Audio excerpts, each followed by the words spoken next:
তোলাবাজির অভিযোগে গ্রেপ্তার কাউন্সিলর বিভাস মুখোপাধ্যায়। বিক্ষোভে ফেটে পড়ল গোটা এলাকা। তোলাবাজির অভিযোগে এবার পুলিশের জালে রাজপুর সোনারপুর পুরসভার 4 নম্বর ওয়ার্ডের কাউন্সিলর বিভাস মুখোপাধ্যায় ওরফে বরু বুধবার রাতে গড়িয়ার রবি সংলগ্ন বাইপাস এলাকার একটি হোটেল থেকে তাকে গ্রেপ্তার করে পুলিশ।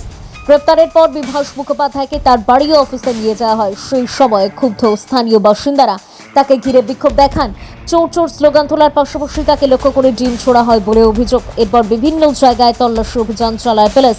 পুলিশ সূত্রে জানা গিয়েছে, পূর্বতন সরকারের আমলে একাধিক এলাকায় জোর করে টাকা তোলার অভিযোগ ছিল বিভাস মুখোপাধ্যায়ের বিরুদ্ধে। সরকার পরিবর্তনের পর এই সংক্রান্ত অভিযোগ থানায় জমা পড়তেই তদন্ত শুরু হয় এবং শেষ পর্যন্ত কাউন্সিলরকে গ্রেপ্তার করা হয়।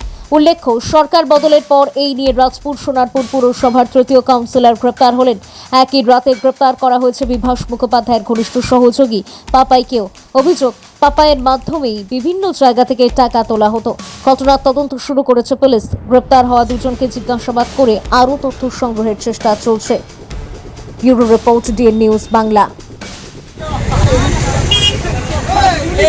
এই চোরকে সারা জীবন ছাড়বেন না, স্যার অনুরোধ। এই চোর আরো এসে আবার ডিম পারবে। ওর সঙ্গে সবাইকে অ্যারেস্ট করতে হবে। ওর সঙ্গী সবাই মিলে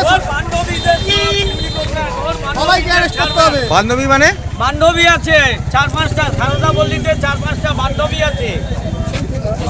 এখানে যাওয়া আসা করতো এই বাড়িতে? হ্যাঁ, গার্লফ্রেন্ড আছে ওর। নাম কি আপনার? মধু চক্রান্ত চলায়। নাম কি আপনার? আপনার নাম কি?